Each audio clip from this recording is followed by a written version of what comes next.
Welcome to SVG-TV News for Thursday, August 11th, 2016. I am Jennifer Richardson with the details. Prime Minister Dr. Ralph Gonsalves is condemning claims that the cybercrime bill is his handiwork. Dr. Gonsalves' comments came today during the parliamentary hearing of the passing of the much talked about and much debated bill. He said the bill was consulted first in June 2013, after which it was first read on May 31st of this year. Dr. Gonsalves, however, said that the bill is more of a regional bill and it is by no means his handiwork, nor has it been drafted for any personal benefit. The consultations in June 2013, over this 3-day period, you wouldn't find my name listed. Of course, you'd find a significant number of state entities, state officials being there, because this is not a political bill. It's not a partisan political bill.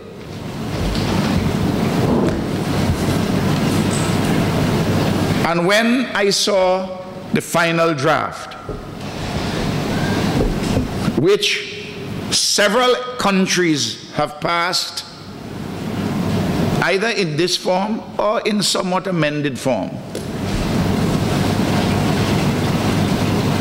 I said, I would like to see some changes to this.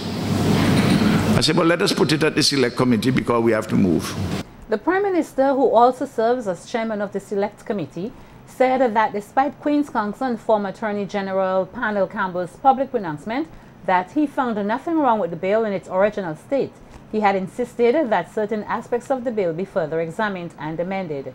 He added that over the months he received letters from numerous persons and several international agencies, and he had personally read every letter and memorandum, as it was vital to listen to the concerns of the people. The number of submissions I get from people overseas who are of the same mind, you know. I count the quality of the judgment, not the number. Of course, laws have to connect with people, and I take into account the quality of our people's arguments, but I also take into account their opinions. But I do not take into account the opinions only of those who shout. I take those into account, as well as I take into account the opinions of large numbers of people who have come to me and spoken to me and with whom I have spoken. And because I interact with people, I think I have a fairly good idea of people's opinions in addition to their arguments. Dr. Gonsalves further noted that as a lawyer by profession, he is satisfied with every provision and the soundness of the bill. Opposition leader Annim Eustace, in his presentation in Parliament today, stated that cybercrime bill creates a climate of unease. Eustace says that a climate of petty victimization already exists in the country, and this bill could further exacerbate an already irate Vincentian society. The opposition leader said although the penalties within the cybercrime bill have been reduced, they are still significant. It induces fear, and even where it's evident that there are clauses which are reasonable in the circumstances, the point is the bill that we have before us engenders fear in many persons in our population. When we add to the penalties and look at them that are in this bill, and I agree with the Prime Minister, there has been some reduction in the penalties, and someone else will deal with that. They are still very high. High given our social and economic condition in this country. And that too is part of the the concern and the fear. Users further expressed concern that the youth may be tremendously affected by the impending climate of vindictiveness. But we get involved in all these petty matters to get at individuals, to victimize people. For what?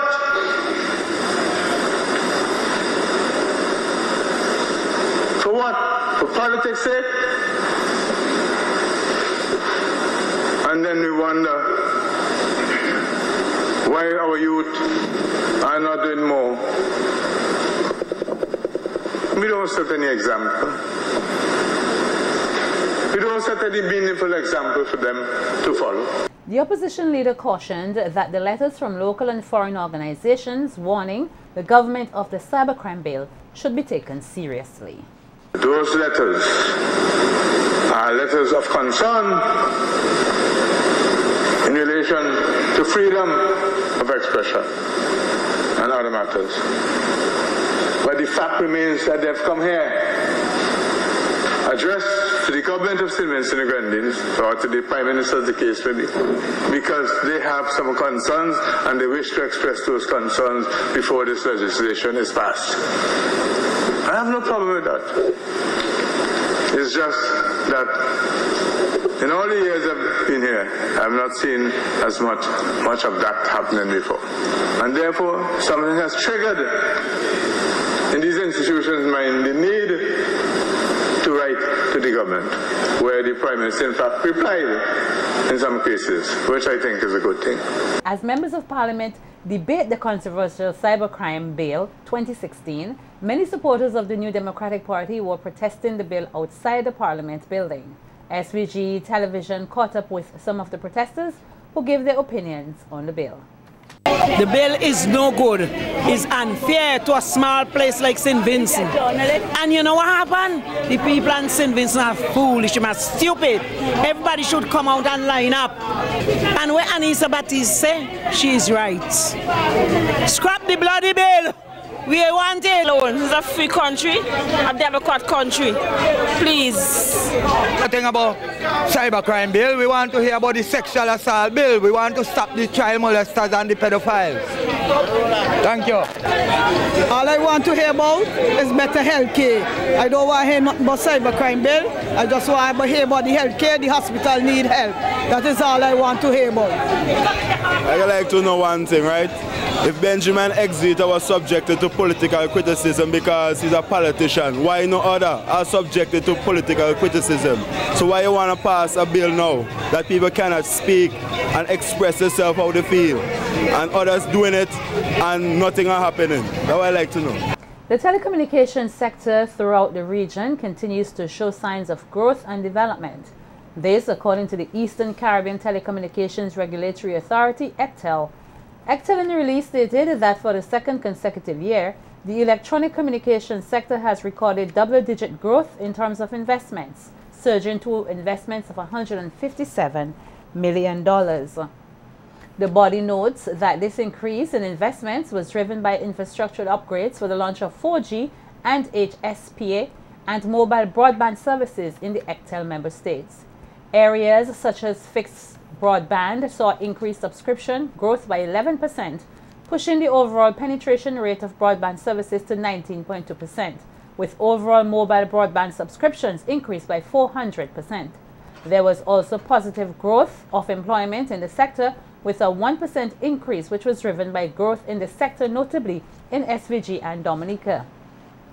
Call volumes, however, decreased by 10%, with fixed originated local call-in minutes falling by 9% to 497 million minutes, and the local call-in minutes from mobile networks was 11% less than in the previous period. Overall, consumers generated just over 1 billion local call-in minutes. The government of St Vincent and the Grenadines has for the past few days held discussions with delegations from the United Arab Emirates, the UAE, and the OPEC Fund for International Development, the OFID. During last evening's press conference held at Yagal International Airport, Prime Minister Dr. Rav Gonsalves highlighted some of the matters discussed in these meetings. SVG-TV's Nikita Tony attended the press conference and files this report. The government of St Vincent and the Grenadines, in its continuing efforts to widen its diplomatic ties as well as enhance national development, engaged in discussions with the United Arab Emirates and the OPEC Fund for International Development. Prime Minister Dr. Ralph Gonsalves noted that the UAE visitation has been in the making since his visits to that region, and that the growing relationship between both nations can be termed as a strategic long-term relationship. The Prime Minister also made mention of the government's attempt to deepen the nation's political diplomatic ties with the UAE. Have in Dubai a Consul General who would act also as an investment commercial attaché officer. Possibilities are enormous for investments and a relationship with in the port, the cruise ship pier, the investment in hotels, mainland, the Grenadines, for air transport links. In fact, in another week to 10 days, we'll be signing an air transport agreement scheduled to be signed here. And we're also going to be signing a double taxation agreement. All of these are very practical measures for investment and for economic contact and for deepening the political diplomatic relationship.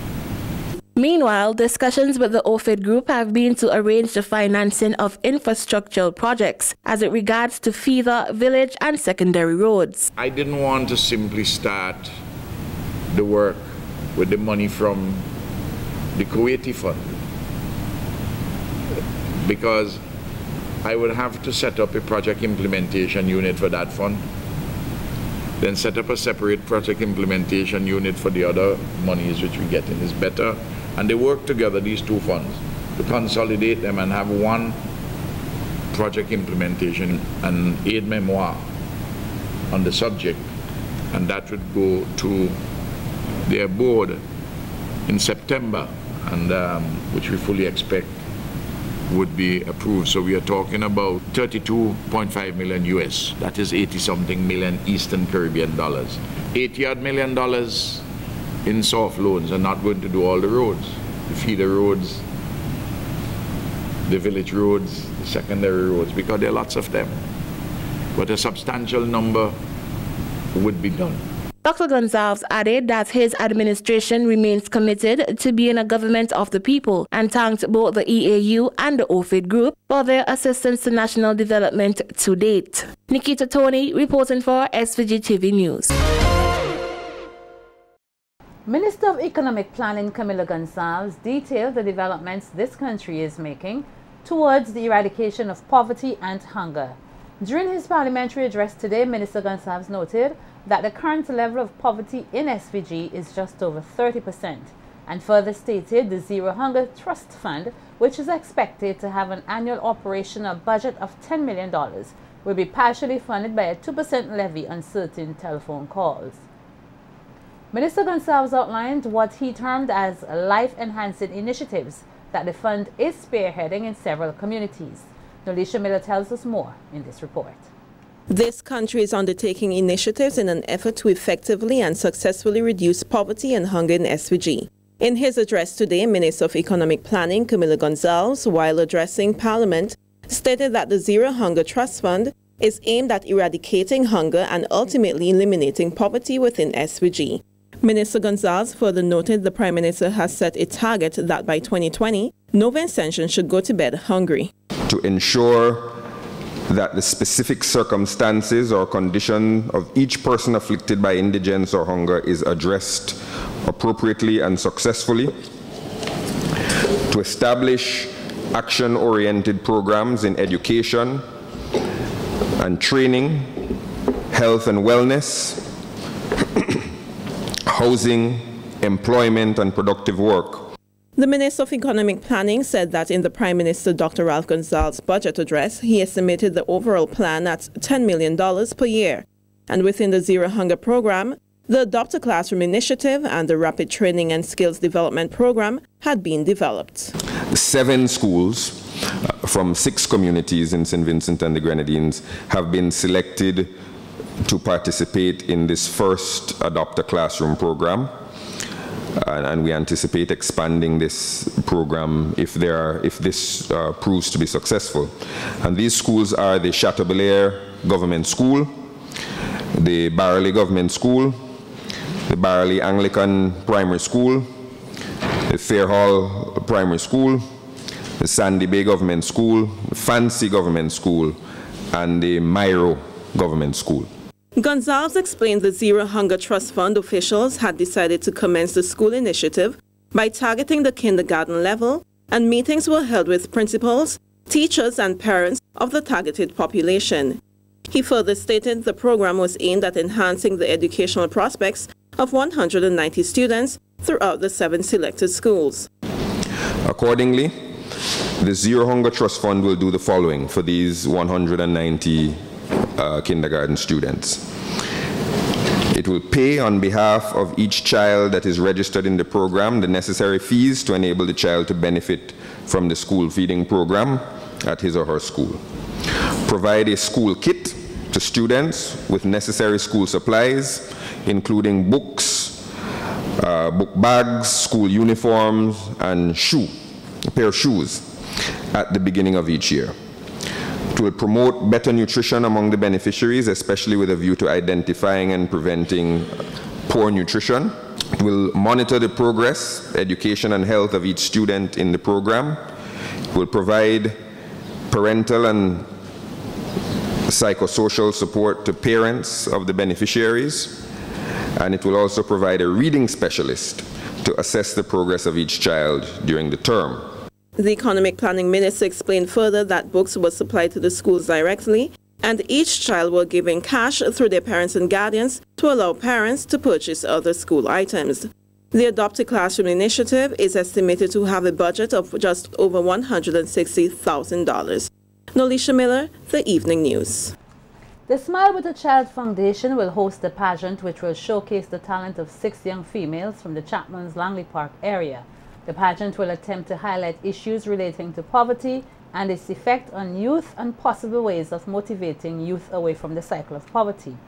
In an interview earlier this week with SVG-TV, Kelvin May, a representative of the Smile with a Child Foundation, stated that participants will make presentations at the Chapman's Lasco Fair Trade Center on Friday and Saturday that depict the causes and effects of poverty on the youth.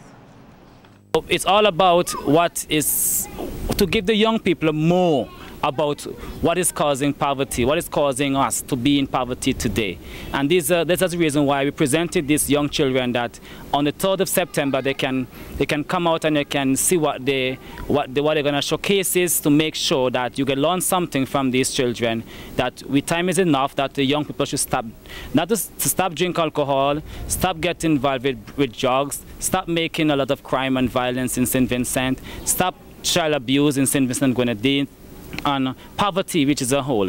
And that's why we choose 7 of these young children from the village of Chapman's, Langley Park, where they can come and show their talent and make sure that there's young people who's out there who is living in poverty, and you don't have to stay in poverty, but you can get up and do the same as we do as well in St Vincent and the Grenadines as a whole. May also explained what the public can expect from the pageant and its participants. Categories that they will perform in. First, we have the interview with them.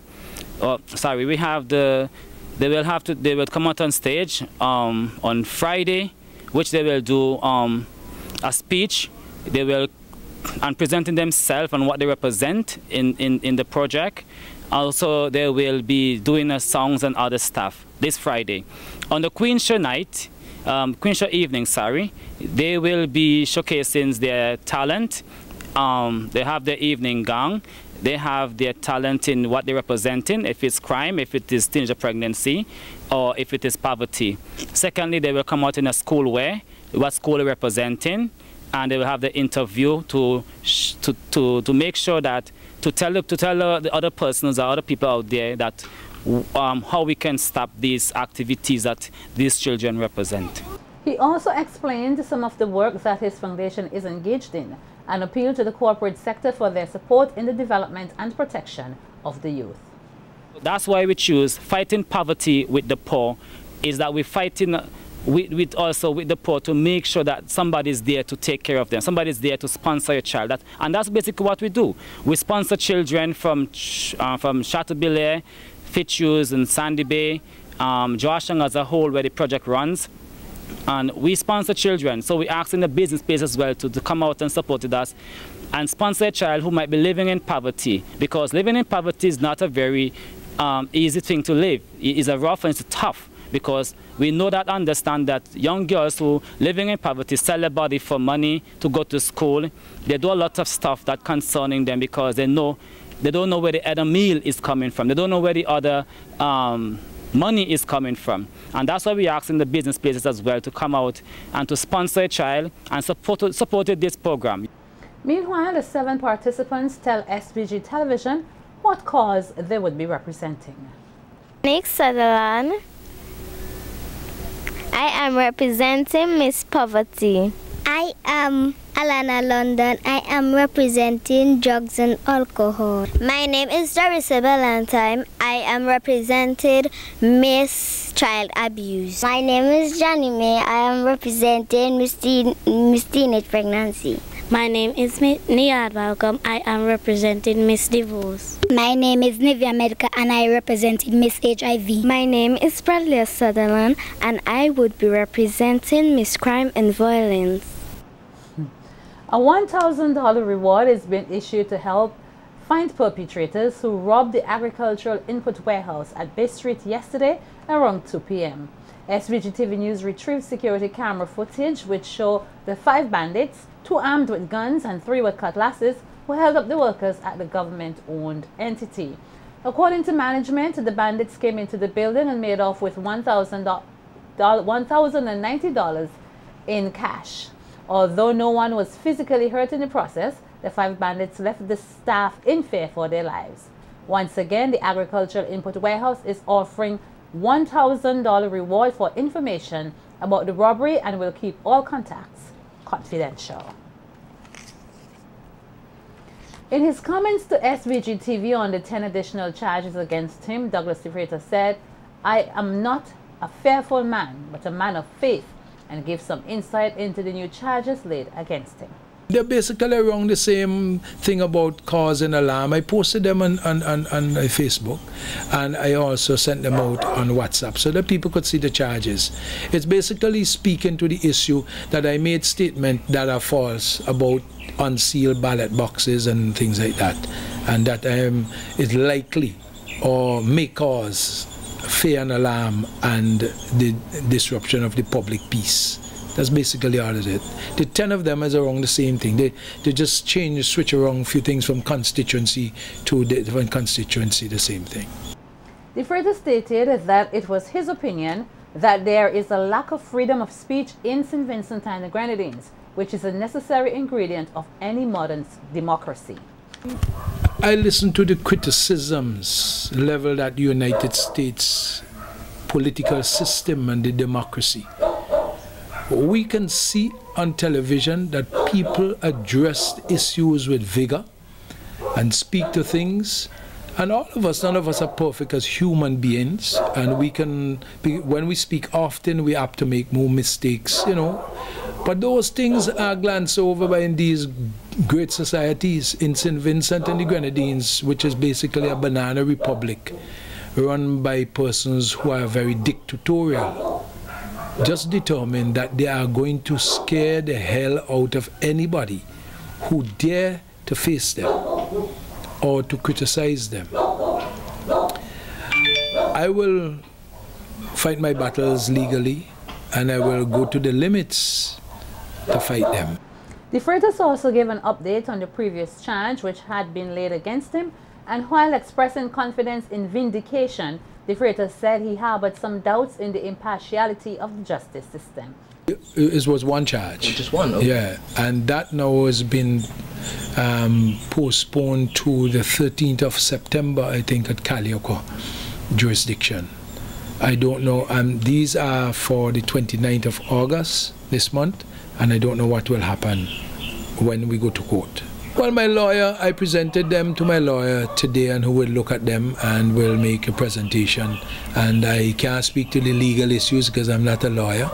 I'm just speaking of what I believe is, if justice is what it's supposed to be, I believe that I will be vindicated. But, you know, in St Vincent, I have very little belief in the justice system because it's very politically charged.